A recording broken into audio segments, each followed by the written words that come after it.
In this video, we're gonna learn how to do this, and if you have any questions, feel free to drop a comment down below.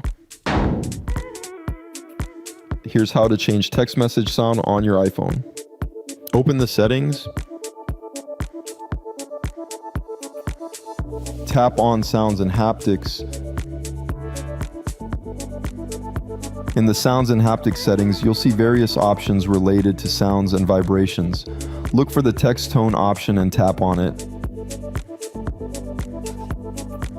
Now feel free to browse through the list and choose any sound that appeals to you. Tap on the sound to hear a preview of how it sounds and pick one.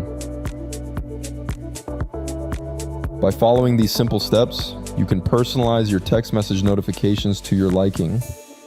Thank you for watching.